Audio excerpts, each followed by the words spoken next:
While the rest of the world is chasing the next spark at a crowded bar or a high-stakes networking event, there is a specific group of people whose shoulders physically soften the moment they hear the words, "The plans are cancelled."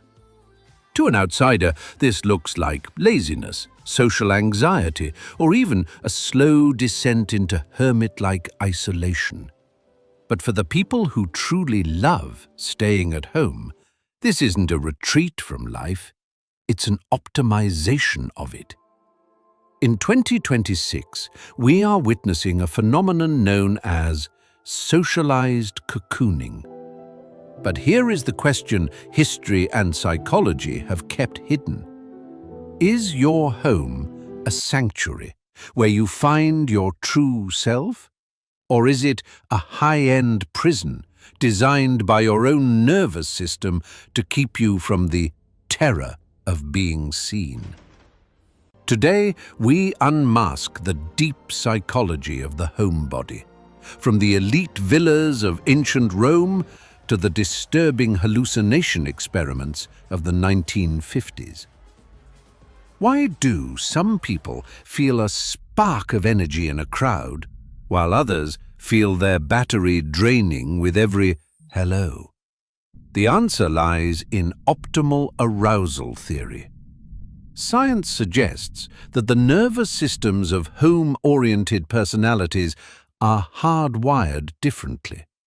If you are a homebody, your brain likely requires less external stimulation to reach a state of contentment.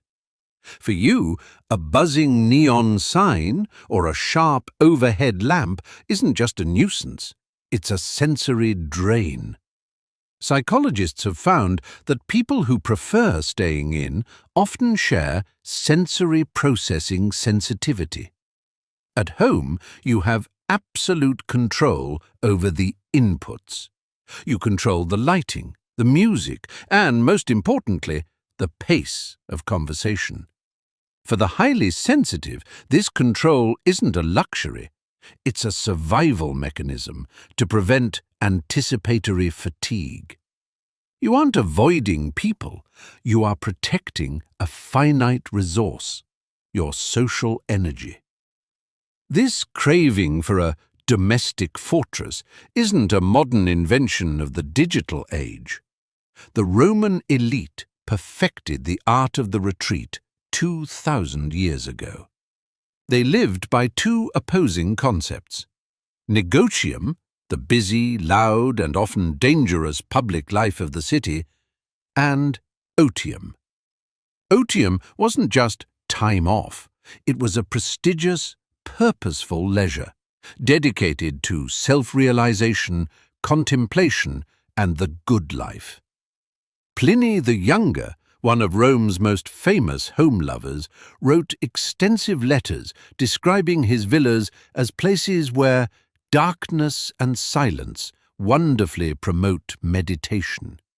He described his Laurentine villa not as a house, but as a person who returns a kindness, a social contract of peace. For a Roman, the domus was a universal haven. They understood what modern society has forgotten, that a successful public life is only sustainable if you have a private sphere where your mask can be discarded. When you choose a night in, you are practicing a modern form of Otium procul negotiis, leisure far from business. Have you ever noticed that you are never bored when you are alone? This is the hallmark of a rich inner world. People who love staying home often have a high degree of Jungian self-reflection. Your brain has its own cozy living room, filled with ideas, daydreams, and creative impulses. However, there is a shadow to this domestic bliss. As we explore on the Narcissus Report, extreme isolation can sometimes turn the mind into an echo chamber. When your thoughts go unchallenged by the outside world, your perspective can feel more important than it actually is.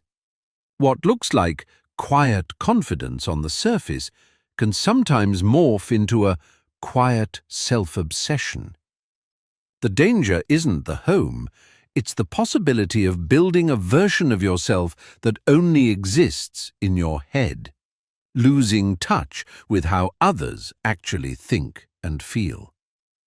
The true homebody must balance their sanctuary with what psychologists call purposeful plans, choosing interactions that leave them feeling connected rather than stretched. But what happens when the cocoon becomes a cage? To understand the breaking point of the human mind, we look to the 1950s experiments at McGill University.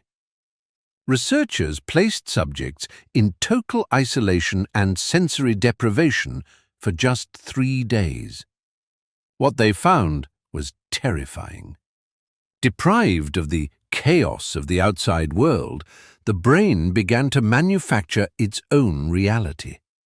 Subjects experienced vivid, absurd hallucinations, from marching squirrels with knapsacks to the feeling that two versions of themselves existed in the same room. This is the biological warning. We are wired for the sanctuary of the home, but we are also tethered to the noise of the world. If you stay home out of fear, trauma, or a depression that whispers, "What's the point?" your home ceases to be a refuge and becomes a site of cognitive distortion. You must ask yourself, do I stay home because it fills me up, or because leaving feels too heavy? One is peace, the other is hiding. The ultimate psychological victory for the homebody is the setting of impenetrable boundaries. You have learned the polite scripts of 2026. I'm keeping tonight quiet. Or I can do an hour. By honoring your neurological need for stillness, you develop a form of stoic detachment from social pressure. You realize that happiness does not have to look like a 2-page spread for a decor magazine or a packed social calendar. You are not missing out on life. You are living it on your own terms, maintaining mental equilibrium in a world that is loud, unpredictable, and often superficial. The next time someone tells you that you need to get out more, smile. Your brain is operating at peak efficiency because you have understood a truth that the Roman emperors knew and modern science has confirmed: that a successful life is built on a foundation of meaningful stillness. Your victory isn't in finding a better party. It's in realizing you've already unlocked the best one right where you are. Thanks for watching. If this unmasked your own habits, hit subscribe. Unless you're currently recharging, then just leave a comment when you're ready.